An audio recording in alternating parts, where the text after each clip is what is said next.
नमस्कार दोस्तों, आज का टॉपिक हमारे पास है स्पेक्ट्रोस्कोपी। हम पढ़ेंगे इंट्रोडक्शन टू स्पेक्ट्रोस्कोपी। ठीक है। अब इन स्पेक्ट्रोस्कोपी आप थोड़ा बहुत हल्का फुल्का जानते भी होंगे। तो स्पेक्ट्रोस्कोपी में हम दो चीज़ पढ़ेंगे। पहले हम पढ़ेंगे एटॉमिक स्पेक्ट्रा और मोलिकुलर स्पेक्ट्रा। फिर इन दोनों के बीच में हम पढ़ेंगे डिफरेंसेस की एटॉमिक स्पेक्ट्रा और मोलिकुलर स्पेक्ट्रा के बीच में क्या क्या डिफरेंसेस होते हैं हमारे पास। ठीक है, काफ़ी इंपॉर्टेंट पॉइंट्स हैं। उसके बाद हम पढ़ेंगे interaction with matter. Interaction with matter हम अच्छे से पढ़ेंगे, डिटेल में पढ़ेंगे, क्योंकि इससे गेट में बहुत क्वेश्चन पूछे गए हैं और ये काफ़ी इंपॉर्टेंट है from the perspective of rotational spectra, molecular spectra होता है ना, rotational spectra, vibrational spectra, electronic spectra, जो हम आने वाली क्लासेस में पढ़ेंगे। ठीक है, तो गेट से सबसे ज़्यादा क्वेश्चन इससे बेसिकली इंटरेक्शन विद मैटर से पूछता है। तो स्पेक्ट्रोस्कोपिक इंट्रोडक्शन में हम ये सारी चीज़ें पढ़ेंगे। फिर हम ये भी पढ़ेंगे एब्जॉर्प्शन और इमिशन स्पेक्ट्रा हमारे पास होता क्या है।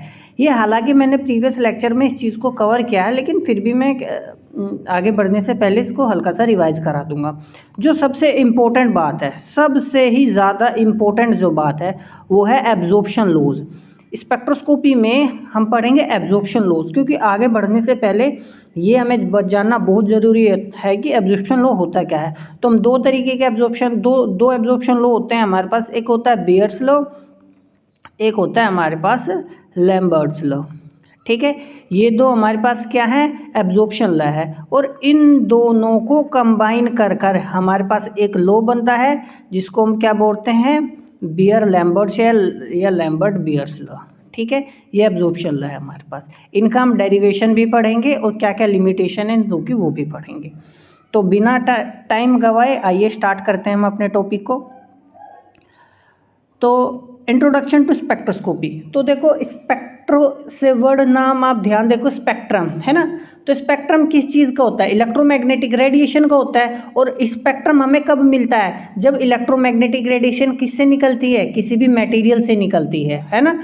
समझ में आया। तो मटेरियल का और इलेक्ट्रोमैग्नेटिक का इन वेव्स का क्या होता है, इंटरेक्शन होता है, तभी तो हमारे पास एक स्पेक्ट्रम बनता है। तो स्पेक्ट्रोस्कोपी बेसिकली होता क्या है, स्पेक्ट्रोस्कोपी एक ब्रांच है साइंस की जो डील करती है किसके साथ, interaction of electromagnetic radiation with matter. समझ में आया, ये बहुत इंपॉर्टेंट बात है जो आपको ध्यान रखनी है। आगे चलते हैं। और ये काफ़ी पावरफुल टूल है, क्योंकि देखो मान लो मेरे पास कोई मैटर हो गया, ठीक है, और पर्टिकुलर मेटल का कुछ टेम्परेचर है, तो इसमें से ना उसी हिसाब से हमारे पास क्या निकलती है, इलेक्ट्रोमैग्नेटिक रेडिएशन निकलती हैं। ठीक है, अब अब जैसे हमारे पास सपोज हाइड्रोजन है, ठीक है ना। अब हाइड्रोजन से जो हमारे पास स्पेक्ट्रम निकलेगा या जो इलेक्ट्रोमैग्नेटिक वेव्स निकलेगी, और जो हमारे पास हीलियम से इलेक्ट्रोमैग्नेटिक वेव्स निकलेंगी, ठीक है ना, इनका वेवलेंथ फ्रीक्वेंसी अलग अलग होता है। तो मुझे मान लो यदि ये पता चल जाए कि जो हीलियम से निकलती है इलेक्ट्रोमैग्नेटिक वेव्स, उसका क्या वेवलेंथ है, क्या फ्रीक्वेंसी है, क्या नहीं है, ठीक है ना। और कभी बाय चांस हमें यदि ये चीज़ यदि ध्यान रहे तो हम बता सकते हैं कि वो बिना देखे कि मटेरियल हीलियम है या नहीं, क्योंकि यदि हमें पता हो कि वो हीलियम से निकली है। ठीक है ना, समझ में आया। तो काफ़ी पावरफुल टूल होता है ये एटॉमिक और मोलिकुलर स्ट्रक्चर्स में, जिससे हम बता सकते हैं हमारे पास कैसा सैंपल है कैसा नहीं। देखो हमारे पास जो स्टार्स होते हैं ना, ठीक है ना, स्टार्स की स्टडी हम किससे करते हैं, स्पेक्ट्रोस्कोपी से तो करते हैं। वहाँ से क्या आती है, लाइट आती है, उस लाइट का हम एनालिसिस करते हैं, और एनालिसिस से ही हम बताते हैं कि उस स्टार्स के अंदर क्या है, हाइड्रोजन है या हीलियम है। क्योंकि देखो हम तो स्टार्स पर नहीं जाते ना, हम क्या आते हैं, ये हमारे पास अर्थ पर ये सारे मटेरियल होते हैं, हमने इनके सभी के स्पेक्ट्रम की स्टडी की होती है। और जब बाहर से लाइट आती है तो हम बता सकते हैं, स्टडी कर सकते हैं कि हम मैच करते हैं अर्थ के किस एलिमेंट से ये स्पेक्ट्रम मिल रहा है, वो मैच कर रहा है हमारे पास स्टार्स का। ठीक है, तो तब हम बता पाते हैं कि स्टार्स में कौन कौन से हमारे पास एलिमेंट्स हैं। स्पेक्ट्रोस्कोपी बेसिकली दो तरीके की होती है। यदि स्पेक्ट्रम देखो किसी एटम से निकल रहा है ना, तो उसको एटॉमिक स्पेक्ट्रोस्कोपी बोलते हैं। यदि किसी मॉलिक्यूल से निकल रहा है तो मॉलिक्यूलर स्पेक्ट्रोस्कोपी हो गया। मान लो देखो मेरे पास ये क्या है, नाइट्रोजन है, नाइट्रोजन का जो स्पेक्ट्र होगा वो एटॉमिक स्पेक्ट्र होगा, और ये नाइट्रोजन मॉलिक्यूल है हमारे पास। समझ में आया, ठीक है। अब जैसे क्या आ गया H2O, ये H2O क्या है, मॉलिक्यूल है किसका, वाटर का, है ना।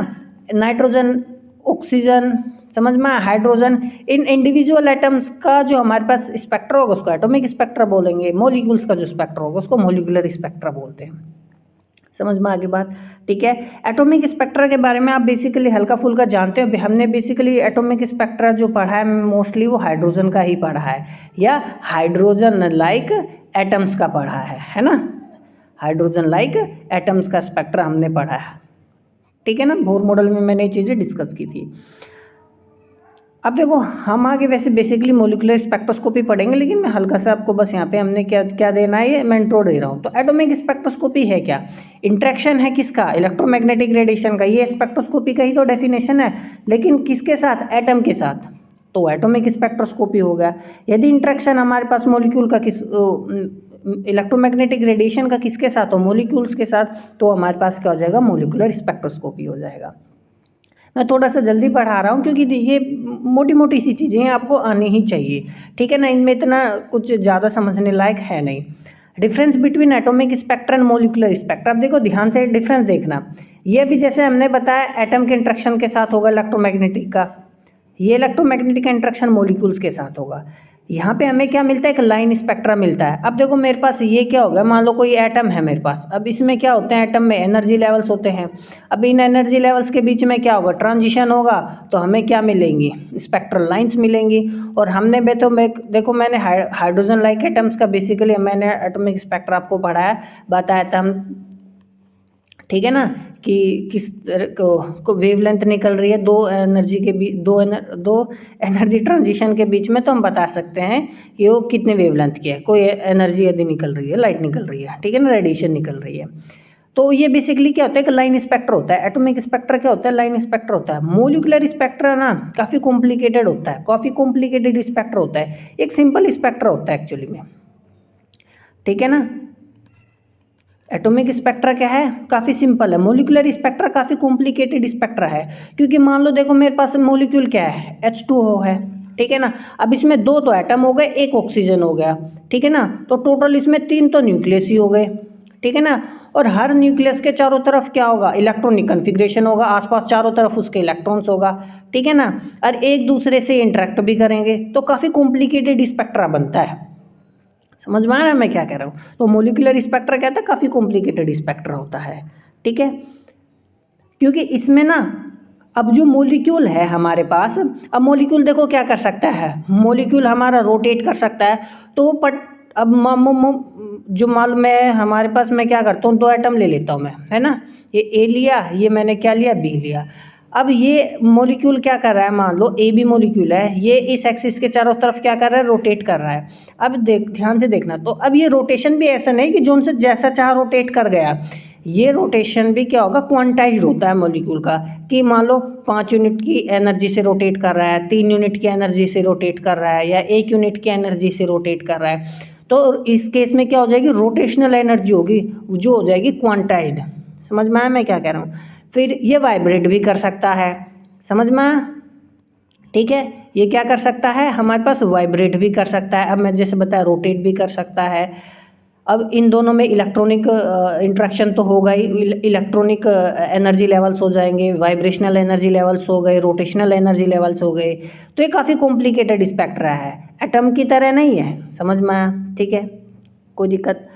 अच्छा, अब देखो एटॉमिक स्पेक्ट्रम में मैंने क्या बताया, वही कि इलेक्ट्रॉनिक ट्रांजिशन होते हैं। इसमें नहीं ऐसा है, इसमें वाइब्रेशनल है, रोटेशनल है, इलेक्ट्रॉनिक है, ठीक है। ये मैं ऑलरेडी यहाँ पे आपको बता चुका हूँ। तो ये हमारे पास डिफरेंस था, तो ये ध्यान रखना।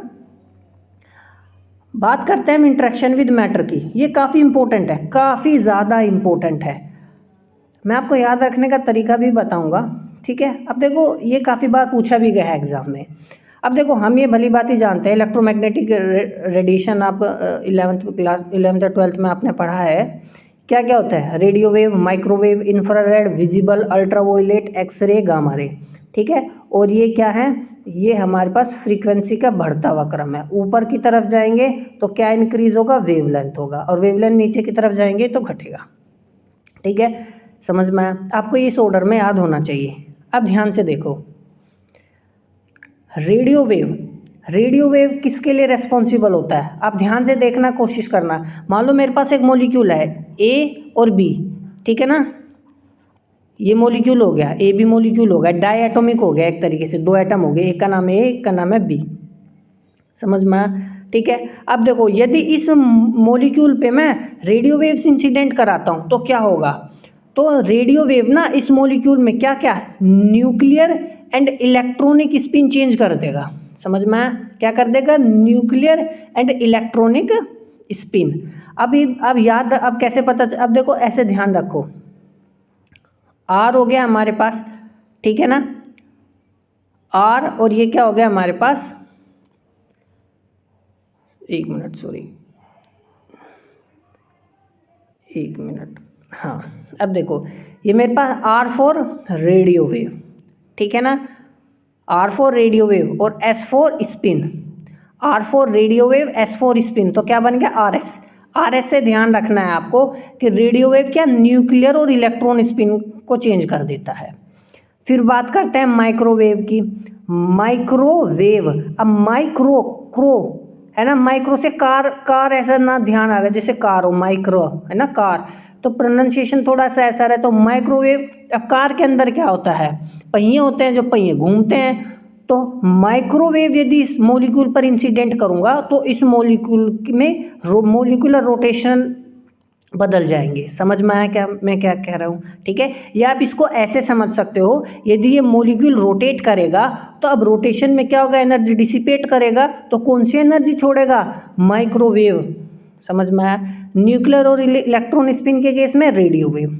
अब बात करते हैं हम इंफ्रारेड की, ठीक है। अब देखो इंफ्रारेड से आई और वी, ये क्या बन गया, 4 का साइन बन गया है ना, तो आई फॉर इंफ्रारेड और वी फॉर वाइब्रेशन। तो यदि मॉलिक्यूल वाइब्रेट कर रहा है तो कौन सी रे इलेक्ट्रोमैग्नेटिक रे छोड़ेगा, इंफ्रारेड। समझ में आ गई बात? ठीक है। दूसरा, अब ध्यान से देखो, विजिबल लाइट का केस हमारे पास है। अब विजिबल के causes transition of outer cell electrons.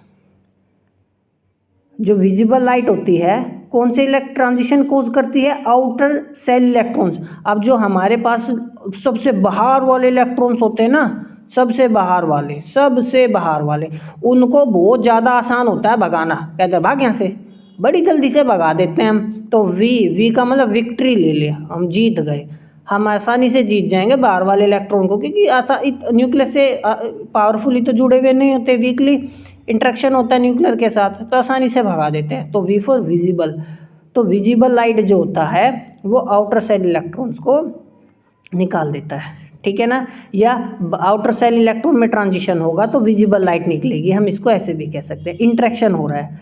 Ultraviolet की यदि हम बात करें तो कोजेज मोलिकुलर डाइसोसिएशन, मोलिक्यूल का तोड़ देती है। अभी आपने ध्यान से सुना हो कभी, जब कोरोना फैला था तो उस केस में क्या हुआ था, अल्ट्रावायलेट रेज हम डालते थे सरफेस पर ताकि वहाँ पर कोई मोलिक्यूल्स वगैरह हो या मतलब हार्मफुल बैक्टीरिया हो तो वो क्या हो जाए, नष्ट हो जाए। तो डाइसोसिएशन का मतलब तोड़ना होता है। तो कोरोना वायरस को कौन तोड़ रहा है, अल्ट्रावायलेट रेज तोड़ रही हैं। तो ऐसे याद रखना है आपको। तो कोजेज मोलिकुलर डाइसोसिएशन कौन, अल्ट्रावायलेट रेज, ठीक है। अल्ट्रावायलेट रेज जैसे आउटर सेल इलेक्ट्रॉन्स का ट्रांजिशन भी करते हैं, ठीक है ना, ध्यान रखना है। यदि ऑप्शन में विजिबल नहीं है आप अल्ट्रावायलेट पे भी लगा सकते हो, ठीक है। तो अल्ट्रावायलेट क्या करता है, molecular dissociation. Visible, V for victory, यानी विजिबल क्या, आउट बाहर वाले सेल को भगा देना। Infrared, molecular vibrations. Microwave, molecular rotation. और radio wave, nuclear and electron spin, ठीक है। बात करते हैं हम एक्सरे की। हमने एक्सरे स्पेक्ट्रा पढ़ा था, ये बहुत ज़्यादा आसान है। देखो इनर सेल इलेक्ट्रॉन्स जो होते हैं हमारे साथ पास, ठीक है ना, के एल इनर सेल्स होती है ना, तो हमने वहाँ पे पढ़ा था के अल्फ़ा, के बीटा, ये क्या थी हमारे पास, एक्सरेज थी, ठीक है। तो ये याद रखना आसान है यदि आपने एक्सरे वाला लेक्चर पढ़ा होगा तो। गामा रे, देखो गामा रे बहुत ज़्यादा पावरफुल होती है। अब देखो नीचे की तरफ फ्रीक्वेंसी बढ़ रही है, तो फ्रीक्वेंसी बढ़ रही है तो एनर्जी सबसे ज़्यादा होगी, तो E = h में होता है। तो गामा रेज क्या होती है, न्यूक्लियर ट्रांजिशंस करती है। क्या करती है, न्यूक्लियर ट्रांजिशंस। न्यूक्लियस के अंदर जो ट्रांजिशंस होते हैं वो गामा रेज करती है। मैं आपको बता दूं, ध्यान रखना, ये मेरे पास क्या हो गया, न्यूक्लियस हो गया, ठीक है, और इसके चारों तरफ क्या होगा, इलेक्ट्रॉन होंगे। देखो जो इलेक्ट्रॉनिक फिनोमिना होते हैं ना, उसके लिए हमें मात्र इलेक्ट्रॉन वोल्ट में एनर्जी चाहिए होती है, और जो न्यूक्लियर फिनोमिना है जो न्यूक्लियस के अंदर घटित हो रहे हैं उनके लिए मेगा इलेक्ट्रॉन वोल्ट एनर्जी चाहिए, यानी कितना गुना, 10⁶ गुना एनर्जी चाहिए, ठीक है ना। तो न्यूक्लियस में बहुत ज़्यादा एनर्जी चाहिए न्यूक्लियर ट्रांजिशंस के लिए, ये बात ध्यान रखना है। इलेक्ट्रॉनिक फिनोमिना में मेगा इलेक्ट्रॉन वोल्ट और न्यूक्लियर फिनोमिना में मेगा इलेक्ट्रॉन वोल्ट आवश्यकता होती है, ये बहुत इंपॉर्टेंट बात मैं बता रहा हूँ। तो गामा रेज न्यूक्लियर ट्रांजिशंस के लिए, ठीक है। आगे चलते हैं। अब अगला देखो हमारे पास क्या है, प्रिंसिपल्स ऑफ एटॉमिक स्पेक्ट्रोस्कोपी। तो प्रिंसिपल वो किस सिद्धांत पे एटॉमिक स्पेक्ट्रोस्कोपी काम करता है, बहुत सिंपल है, हम भली बात ही जानते हैं। क्या, जब कोई भी बीम होती है पॉलीक्रोमेटिक लाइट की, जब किसी भी प्रिज्म से पास कराते हैं, ठीक है ना, तो 7 कलर्स में बिखर जाती है, और उन 7 कलर्स को ही हम क्या बोलते हैं, स्पेक्ट्रम बोलते हैं। तो एटॉमिक स्पेक्ट्रोस्कोपी का सिद्धांत एक्चुअली में क्या है, वो स्पेक्ट्रम है। अब ये स्पेक्ट्रम की डेफिनेशन हो गई, ये स्पेक्ट्रम होता क्या है, समझ में आया मैं क्या बता रहा हूँ। तो प्रिंसिपल क्या एटॉमिक स्पेक्ट्रोस्कोपी का, स्पेक्ट्रम है, ठीक है। अब स्पेक्ट्रम में ये 7 कलर वाले भी हो सकते हैं जिसको हम विजिबल स्पेक्ट्रम बोलते हैं। अब हमारे पास गामा रेज में भी आ सकता है, रेडियो वेव में भी आ सकता है। वो भी क्या, रेडियो वेव स्पेक्ट्रम में क्या होगा, रेडियो वेव्स हमारे पास होंगी। विजिबल स्पेक्ट्रम में क्या होगा, विजिबल रेज हमारे पास होंगी। गामा रे स्पेक्ट्रम में क्या होगा, गामा रेज हमारे पास होगी। समझ में आया। तो ये तो एक बेसिकली विजिबल स्पेक्ट्रम की डेफिनेशन लिखी है और कुछ नहीं है, ठीक है। ये सभी के लिए लागू होती है, ठीक है ना, क्योंकि हर एक का वेवलेंथ अलग अलग होता है जो किसी भी मीडियम से पास होता है। तो हम मान लो मैंने एक प्रिज्म से ही रेडियो वेव निकाल दी। अब रेडियो वेव भी एक पर्टिकुलर रेंज में होती है, ठीक है ना। अब उस रेंज में जितनी भी हर एक का वेवलेंथ थोड़ा थोड़ा अलग अलग होगा, तो सारी वो अलग अलग क्या हो जाएंगी, बिखर जाएंगी, ठीक है। अब बेसिकली ये जो मैं अभी नीचे आपको बता रहा हूँ, ये मेरे पास क्या है, इलेक्ट्रोमैग्नेटिक रेडिएशन, ठीक है। ये आपने 12th में पढ़ा होगा, ये आपको याद होना चाहिए, कि रेंज इनके याद होना चाहिए क्योंकि बहुत ज़्यादा इम्पोर्टेंट है। अब देखो नीचे से ऊपर की तरफ यदि जाओगे, radio wave, microwave, infrared, visible light, ultraviolet, gamma rays, x-rays और सॉरी गामा रे, ठीक है। तो ये क्या है, हमारे पास फ्रीक्वेंसी बढ़ती है, और नीचे की तरफ यदि हम आए तो वेवलेंथ घटती है, ठीक है। सॉरी, वेवलेंथ बढ़ेगी, ऊपर से नीचे की तरफ आएंगे और नीचे से ऊपर की तरफ जाएंगे, फ्रीक्वेंसी बढ़ेगी। तो आपको बेसिकली ये तो पता होना ही चाहिए, जो विजिबल लाइट होती है वो 400 नैनोमीटर से 700 नैनोमीटर के वेवलेंथ पता होना चाहिए, क्योंकि एग्जाम में 4 ऑप्शन दे देगा और आपसे पूछ लेगा कि कौन से रीजन में लाई करता है। तो विजिबल लाइट 400 नैनोमीटर से 700 नैनोमीटर, ये पता होना चाहिए, तो इससे आप आइडिया लगा सकते हो, ठीक है। कोई डाउट है। रेडियो वेव जो होता है उसका वेवलेंथ सबसे ज़्यादा होता है, ठीक है। तो ये एक्चुअली में है कितना, ये 0.1 मीटर है ना, से 10⁶ मीटर प्लस में।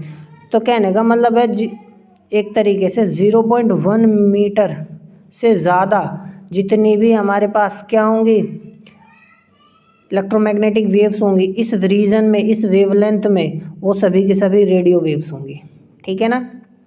माइक्रोवेव की यदि बात करें तो देखो 10⁻⁻3, ये याद बहुत ज़्यादा आसान है याद रखना। अब देखो विजिबल का तो आपको मैंने जैसे बताया पता ही होना चाहिए, फिर वो आसान है। रेडियो 10⁻⁻1, यहाँ कितना होगा 10⁻⁻3, ठीक है। 10⁻⁻1 से 10⁻6 और 10⁻⁻1 से 10⁻⁻3, क्योंकि वेवलेंथ घटेगा। फिर इसी तरीके से आप तरीके बना सकते हो, ये आसान है, कुछ टिपिकल नहीं है। आगे चलते हैं, क्लासिफिकेशन ऑफ स्पेक्ट्रा। तो स्पेक्ट्रा का हम क्या पढ़ेंगे, क्लासिफिकेशन पढ़ेंगे। तो 2 तरीके का स्पेक्ट्रा बेसिकली होता है हमारे पास, एक एब्जॉर्प्शन स्पेक्ट्रा होता है और एक होता है इमिशन स्पेक्ट्रा। तो एब्जॉर्प्शन स्पेक्ट्रम में हमारे पास क्या होता है, लाइट एब्जॉर्ब होती है। अब लाइट जैसे जब कोई भी वाइट लाइट है, बेसिक सा एग्जांपल दे रहा हूँ, ध्यान से देखना। कोई वाइट लाइट है, ठीक है ना, अब उससे एब्जॉर्बिंग सब्सटेंस से पास कराएंगे, मतलब जो उसको एब्जॉर्ब कर सके, तभी तो एब्जॉर्प्शन स्पेक्ट्रम मिलेगा। फिर अब देखो ये क्या हो गई मेरे पास वाइट लाइट, ये मेरे पास एक सब्सटेंस होगा, ये वाइट लाइट हमने डाल दी। अब यहाँ बाहर तो ये वाली निकली, बाकी कहाँ गई, ये एब्जॉर्बिंग सब्सटेंस जो है ना एब्जॉर्ब कर गया, खा गया सबको, समझ में। अब जो बाहर निकली है, समझ में, ये किससे पास करा दी, डिटेक्टर से पास करा दी, और फिर यहाँ में क्या मिला, स्पेक्ट्रम मिला। तो only some of the radiation gets through. अब देखो यहाँ ध्यान से देखना 1 मिनट। अब देखो ये जो बहुत सारी लाइन थी ना, देखो ये वाली ये तो हो गया मेरा इनिशियल केस का स्पेक्ट्रम। जो वाइट लाइट है ना, ये मैं यहाँ बता रहा हूँ, वाइट लाइट में बहुत सारी लाइट होती है ना, ये होगी, ठीक है। अब यहाँ इस केस में क्या हुआ, हमें सिर्फ मिला एक यही, ये वाली रे मिली यहाँ बस। ये जो बाकी थी ये यहाँ क्या मिलेगा, यहाँ हमें मिलेगा मात्र ब्लैक। क्या मिलेगा, ब्लैक। यहाँ में कलर, ये C4 कलर, ये कलरफुल मिलेगी, और यहाँ में क्या मिलेगा, ब्लैक मिलेगा। ये ब्लैक, मतलब वो रीजन में से कहाँ गई, ये सब्सटेंस उनको क्या कर चुका है, एब्जॉर्ब कर चुका है। तो यहाँ तो कुछ नहीं मिलेगा, तो ब्लैक मिलेगा सिर्फ। जो वाइट लाइट में से मान लो रेड वाली पास की गई होगी तो कलरफुल रेड मिलेगा, और सारे ब्लैक मिल जाएंगे। तो यही होता है हमारे पास एब्जॉर्प्शन स्पेक्ट्रम, ठीक है। बात करते हैं हम इमिशन स्पेक्ट्रम की। इमिशन स्पेक्ट्रम क्या होता है, देखो when the light emitted by a substance is passed through a prism and examine directly with the spectroscope, the spectra obtained is referred to as emission spectra. कितना simple है। अब एक energy हो गई हमारे पास, ठीक है ना। अब देखो क्या करें, जब लाइट किसी भी सब्सटेंस से, अब 1 मिनट, हाँ अब देखो ये एनर्जी है, हमने किसी सब्सटेंस पर डाल दी, ठीक है ना। अब इस सब्सटेंस ने क्या किया, जो ये एनर्जी हमने इंसिडेंट की थी वो तो है ही है। अब इसने ये एनर्जी गेन करके ना खुद से, अब इस एनर्जी की वजह से ये क्या होगा, एक्साइट हो गया, और एक्साइट होकर ना इस सब्सटेंस ने क्या कर दिया, बहुत सारी लाइट बाहर निकाल दी। तो एक ये निकाल दी, एक ये निकाल दी, एक ये निकाल दी, एक ये निकाल दी, ठीक है, समझ में। अब हम जब डिटेक्टर में देखेंगे तो हमें हमारे पास इमिशन स्पेक्ट्रम मिलेगा, बहुत सारी जो लाइट है ना ये, तो हमें बहुत सारे बैंड यहाँ लाइन स्पेक्ट्रा इस फॉर्म में मिलेंगी, ठीक है। ब्लैक कहीं नहीं मिलेगा, बिल्कुल भी ध्यान रखना। कोई डाउट है, डाउट होना नहीं चाहिए, ठीक है। तो एब्जॉर्प्शन लॉज आ गए हमारे पास, एब्जॉर्प्शन लॉ हम कल की क्लास में पढ़ेंगे, ठीक है ना। वीडियो ज़्यादा लेंदी हो जाएगा, फिर बच्चे पढ़ते नहीं है ज़्यादा लेंदी वीडियो, ठीक है ना। तो मिलते हैं अगली क्लासेस में, तब तक पढ़ते रहिए, नमस्कार।